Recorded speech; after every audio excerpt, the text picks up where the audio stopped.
Bwana, recently imeonekana video moja ya Sabato ambayo imekuwa ikitrend sana kupitia mitandao ya kijamii. Video inaitwa Tuonyeshe Yesu, ambayo imeimbwa na kwaya ya Jomireso Voices Tanzania. Nafikiri kwaya inapatikana Dodoma, Tanzania. Sasa kitu ambacho kimekuja kuleta topic na kuzua mjadala mkubwa sana mtandaoni ni namna ambavyo watumishi hawa wameapia kwenye video hiyo. Kama unavyoweza kuona kwenye video yako hapo, watumishi hao wamevaa hijabu na baibui kwa upande wa wanawake, lakini kwa upande wa wanaume wamevaa makanzu pamoja na vilemba fulani ambavyo tumezoea kuwaona sana Waislamu wakiwa wamevaa. Sasa nafikiri hiyo ndio imeweza kuibua mgogoro mkubwa au topic kubwa sana mtandaoni, kwa sababu nyinyi ni Wakristo. How comes mnakuja mnavaa haya mavazi ambayo sisi tumezoea kuwaona Waislamu wakiwa wamevaa? Point yenu ni nini?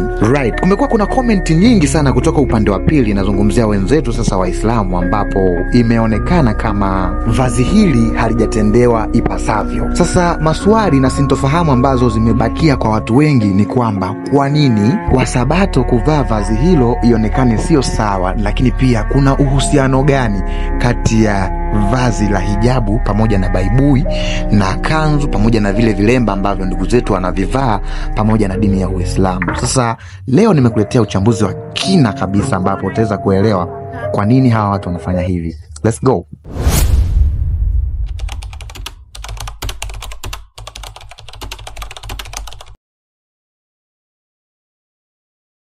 Right. Kuna kitu kinaitwa religious offense, na hii kitu ni common sana kwenye nchi ambazo kuna freedom of worship, na maanisha uhuru wa kuabudu, kwamba kila mwananchi anakuwa yuko huru kuabudu dini au kitu ambacho yeye anahisi ni sawa kwake kuamini au kuabudu. Maana yake sasa kwenye hilo taifa kunakuwa kuna uwepo wa dini nyingi. Na kama ulikuwa ujui, duniani kuna dini nyingi sana. Kuna Ukristo, Uislamu, kuna dini inaitwa Judaism, kuna dini inaitwa Hinduism, kuna dini inaitwa Satanism na dini nyingine kibao. Sasa kwenye taifa ambalo kuna freedom of worship, religious offense inakuja pale ambapo dini moja itafanya vitendo ambavyo vitaonyesha au kuashiria kuikosea heshima au kuidharau dini nyingine. Mfano mzuri wa kesi hii hapa ni mwaka 2005 nchini Danish, ambapo gazeti mojawapo kutoka nchini humo ilitengeneza katuni ambayo ilikuwa na maudhui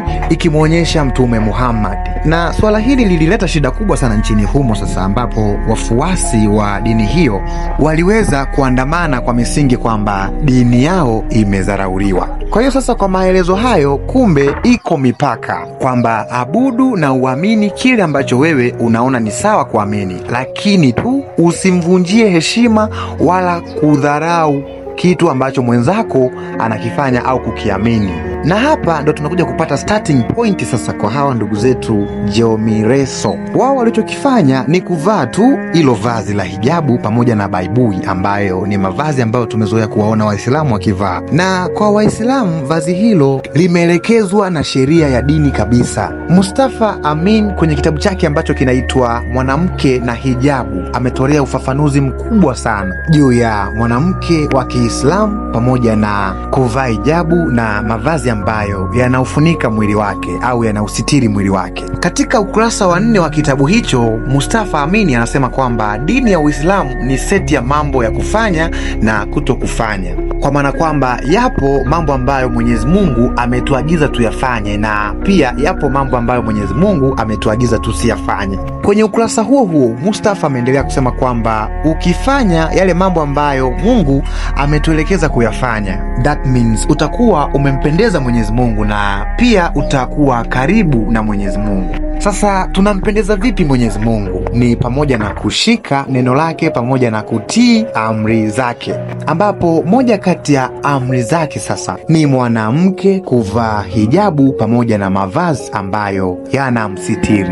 Na hii imeainishwa kabisa kutoka kwenye kitabu cha Qur'an ambacho ndio mwongozo wa dini hii ya Uislamu, katika sura ya Al-Ahzab aya ya 31 ambayo inaitwa aya ya hijabu. Na kwa mujibu wa Mustafa Amin anasema kwamba mwanamke kujistiri sio amri ambazo zinaelekezwa kwenye dini ya Uislamu tu, bali hata dini nyingine pia zinaelekeza, mfano dini ya Kiyahudi ambayo sasa ndiyo Judaism, ambapo anathibitisha na vifungu kabisa kutoka kwenye Biblia. Ukisoma Kutoka sura ya 20 mstari wa 14, Biblia inasema kwamba usizini. Lakini pia mstari wa 17 unasema kwamba usiitamani nyumba ya jirani yako, usimtamani mke wa jirani yako, wala mtumwa wake, wala mjakazi wake, wala ng'ombe wake. Hivyo basi, kama utakuwa umeelewa vizuri dhamira ya mstari huu, unamkataza mwanaume kumtamani mwanamke. Na ni kitu gani ambacho kinapelekea mwanaume awe na tamaa na mwanamke au amtamani mwanamke?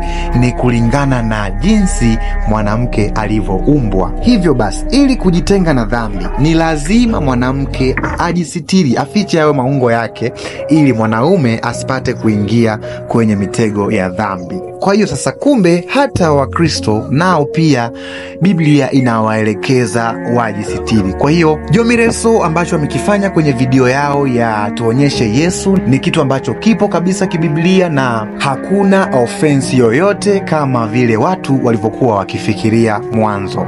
Thanks for watching. Usisahau kusubscribe.